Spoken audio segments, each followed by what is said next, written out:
Oi, hoje resenha do conto Lighthouse, de S.G. Rosen, aqui da antologia USA no ar, no nosso projeto Contos do Meio-Dia. Continuou a subir, se aproximando do final do quarteirão. Paul gostava dali. Lighthouse Hill era fácil de assaltar. Sempre foi, mesmo quando ele ainda era garoto. Em seu primeiro arrombamento, ele roubara um laptop da Casa Rosa na Edinburgh.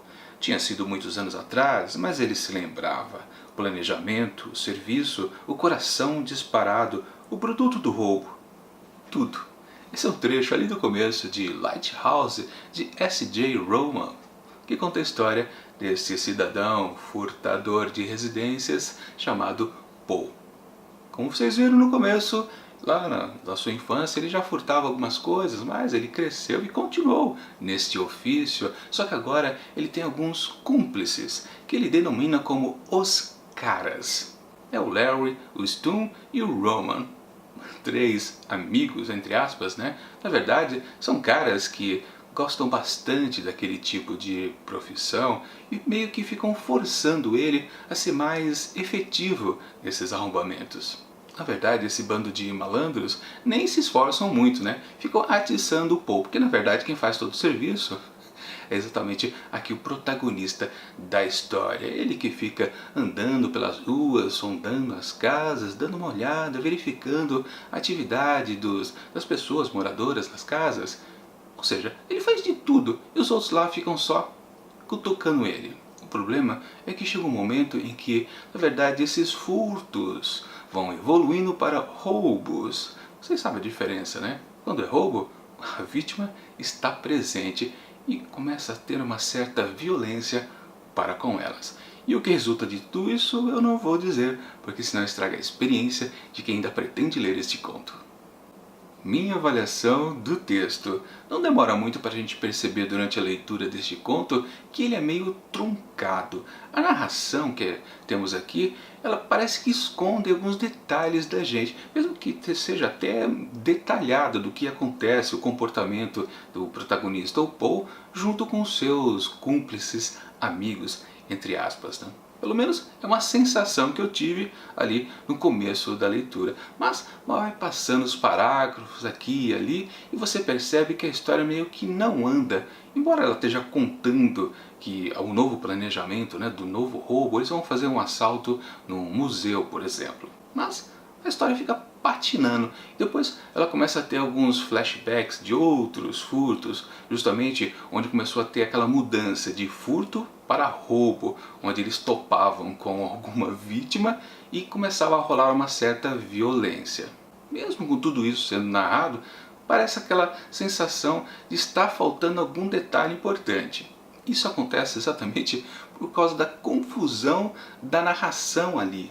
E não é que temos exatamente aqui um fluxo de consciência, por exemplo, que pudesse meio que confundir a gente durante a leitura. Não, é que parece, na verdade, o autor, o Rosen, ele força uma certa dúvida que há no próprio personagem. Num certo sentido, isso é bom, mas também fica confuso, porque na verdade a gente só descobre isso ou tem a certeza mas no desfecho da história que a gente pode entender, ah tá, aquelas coisas meio nebulosas que existiam lá no começo ou no miolo do texto, tinham uma justificativa.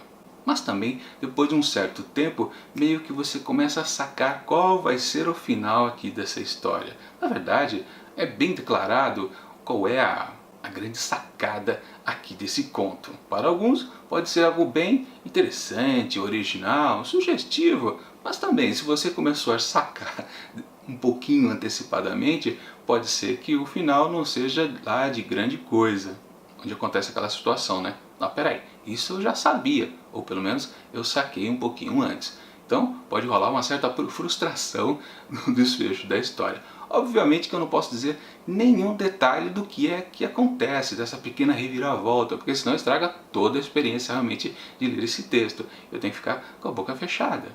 Mas assim por cima eu posso dizer que justamente os caras, esses três amigos, o Larry, o Stu e o Roman, meio que ficam enchendo o saco do Paul para que ele modifique, né, o seu comportamento ali durante a pesquisa, né, para poder escolher qual será o próximo alvo. E como eu comentei, eles meio que não sujam as mãos, né, eles ficam meio de longe cobrando coisas do Paul. E também você percebe que lá no ato da ação, quando está acontecendo realmente o furto ou quando aparece alguém, dá para perceber que eles cutucam o cara, mas não fazem muitas coisas não. Eles ficam dando ordens, para ser mais preciso, né? Justamente o cara que faz tudo. E é daí, justamente desse comportamento dos três, justamente em ação, você fala, mas peraí, por que eles falam e não fazem nada? Você começa a ficar mais confuso ainda durante todo o texto aqui do Rosa. E aí você fica também sacando as coisas por um outro lado, e quando vem o desfecho, ah tá, era isso, era só isso. Sim, tem uma outra reviravoltazinha bem de leve ali no final, que pode se considerar também algo bacana, mas também pode ser que não. Depende do leitor. Na verdade, na minha opinião, eu acho que o texto ficaria muito bom se ele não fosse tão confuso, mas é válido a confusão porque justifica o que acontece no desfecho. É uma maluquice que eu estou dizendo, parece, né? Mas é isso mesmo que acontece aqui nessa história. Enfim, para Lighthouse. Ah, e aliás, o que é esse título aqui dessa história, né? O Farol tem lá também o seu motivo, lá no finalzinho, nas últimas linhas do texto. Bom, para Lighthouse de S.J. Rosen, eu atribuo apenas 3,5 asteriscos.